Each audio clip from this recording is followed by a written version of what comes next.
Nah, ini adalah tahap awal sebelum kalian dapat membuat sebuah website. Tahap pertamanya itu kita harus menginstal beberapa program aplikasi.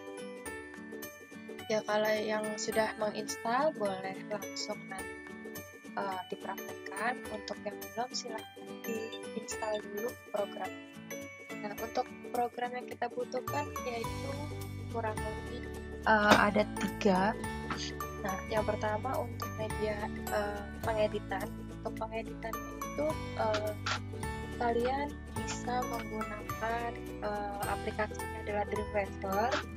Bisa juga kalau di laptop masing-masing misalnya sudah memiliki Notepad. Biasanya kalau kita kan masih web 1 ya, masih tahap awal, masih pembelajaran. Itu kalau kalian mau menggunakan aplikasinya menggunakan Notepad biasa masih bisa, kemudian menggunakan aplikasi melihat tampilannya, melihat hasil kerja kalian, itu kalian bisa lihat di dalam browser. Nah, browser itu terserah kalian biasa menggunakan apa. Boleh menggunakan Mozilla, boleh juga menggunakannya Chrome, ya boleh pakai Chrome juga. Tinggal disesuaikan saja dengan kebutuhan dan yang biasa kalian butuhkan. Nah, gimana cara menampilkan di dalam browser kalian? Nah, itulah kita membutuhkan server. Server ini adalah untuk mengkoneksikan antara aplikasi lembar kerja kalian yang sudah kalian buat codingnya ke dalam browsernya. Jadi untuk menghubungkannya itu menggunakan server. Nah, servernya ini biasanya itu bisa menggunakan Apache Tutorial atau Exam. Ya. Nah, nantinya server ini yang akan mengkoneksikan. Jadi hasil codingan yang sudah kalian ketik, kemudian kalian mau lihat tampilannya bisa dilihat di browser. Nah, nanti langsung praktek aja ya. Nah, untuk mencoba menjalankan di sini yang pertama di slide kalian, di slide ke-14 itu adalah struktur HTML-nya, struktur dasar ya. Di sini ada struktur dasarnya. Jadi kalau kita mengetik untuk untuk di aplikasi ini untuk ditampilkan itu ada perintah-perintah dasarnya. Jadi ada perintah menampilkan dan lain sebagainya. Mungkin kalian sudah pernah belajar pemrograman lain ya. Contohnya di semester 1 kalian sudah dapat pemrograman Borland C++ ya. Nah, di Borland C++ itu juga kan ada perintah-perintah masukan dan keluaran yang harus kalian input sesuai dengan yang kalian mau tampilkan. Misalnya kalian mau menampilkan, maka perintahnya apa gitu kan. Kalian mau nanti di aplikasi ini ada inputannya, berarti perintahnya apa untuk input. Nah, untuk menampilkan ke hasil runningannya itu juga apa perintahnya. Nah, kurang lebih sama seperti cara kerjanya ya, seperti C++ itu. Nah, kalau di PHP di sini, di web di sini perintahnya yang pertama adalah ada HTML. Nah, ini harus pasang. Kalau kalian bikin HTML buka, maka harus ada HTML tutup. Nah, kemudian kalau kalian punya head, ya ini head buka, kalian ada head tutup. Nah, HTML di sini adalah untuk lembar kerjanya. Jadi full untuk dari awal dari akhir itu ada HTML ya. Nanti yang terdiri dari header dan juga body. Nah, di dalam HTML ini yang pertama ada header. Di header di sini adalah tampilan atasnya biasanya. Ini judul halaman web. Nah, kalau di sini kalian udah buka nih misalnya browser kalian. Nah, ya, di browser kalian judul halaman webnya aja ya, yang tadi ada di sini. Nah, kalau untuk menampilkan isinya di sini. Nah, menampilkan isinya itu kalian harus membuat scriptnya di dalam body. Nah, ini ada body buka, kemudian body tutup. Nah, di dalam body ini baru kalian tuliskan skripnya contohnya seperti apa. Nah, di slide berikutnya, di slide ke-15, itu ada struktur lagi ya. Struktur, bukan struktur, ada codingan ya. codingan yang harus kalian ketik. Nah, di sini nanti akan memunculkan halo, apa kabar? Mudah-mudahan kabarnya baik. Nah, ini yang kalian ketik di sini bisa kalian tampilkan di web kalian. Contoh ya, di sini.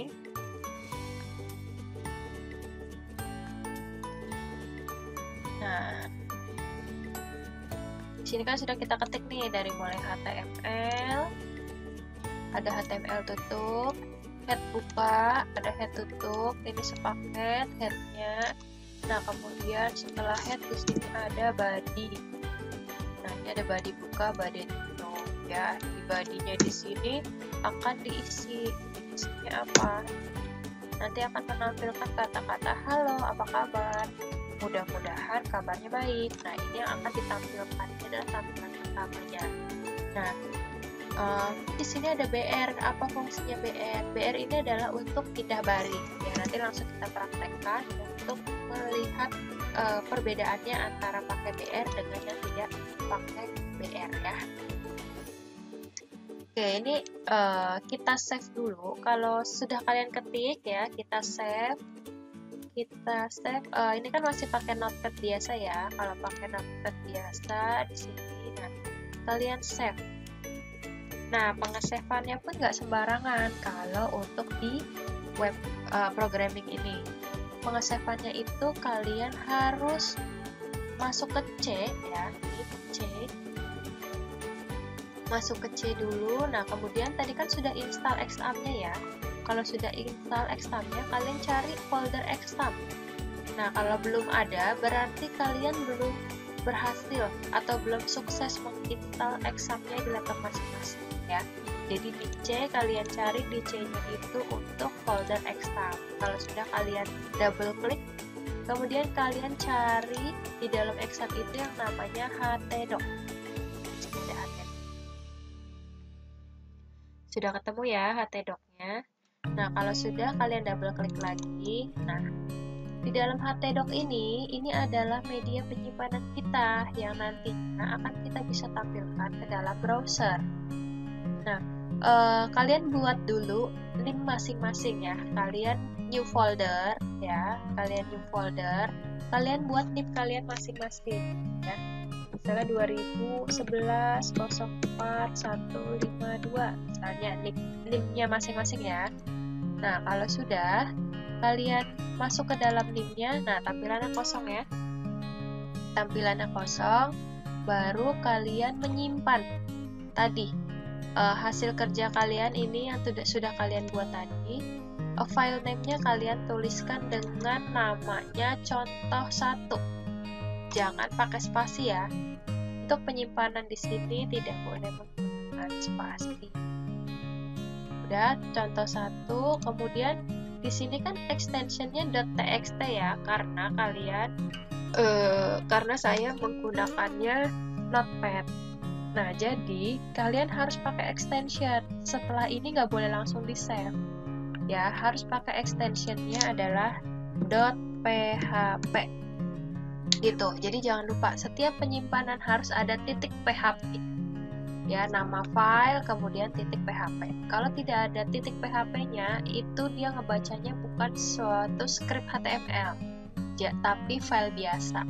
File teks biasa atau file dokumen biasa. Jadi kalian harus menggunakan .php ya. Oke, kalau kalian sudah menggunakan ini, silahkan kalian save. Ya, setelah kalian save, nanti di dalam media penyimpanan kalian, nah di sini bisa kalian lihat di C, kemudian Xampp, kemudian htdoc, kemudian name yang tadi kalian udah buat. Nah, ini kan, nah simbolnya pun beda, lihat di depannya. Kalau .php dia bentuknya seperti ini, tapi kalau bentuknya teks biasa tidak ada .php-nya itu. Kalau txt berarti ntar bentuknya. Nah, seperti ini ya. Ini txt biasa. Kalau kalian harus pakainya .php. nanti bentuknya seperti ini. Oke, untuk penyimpanan sudah berhasil ya disimpan. Nah, kalau sudah berhasil disimpan, sekarang mau lihat dulu hasilnya. Oke, kita lihat hasilnya di browser. Kita buka browsernya. Nah, untuk pemanggilannya, silakan kalian ketik di browser localhost seperti ini. Nah, kemudian garis miring. Tadi kan kalian udah buat folder name ya, dibuka folder name-nya. Jadi folder name-nya disesuaikan sama yang tadi kalian udah buat.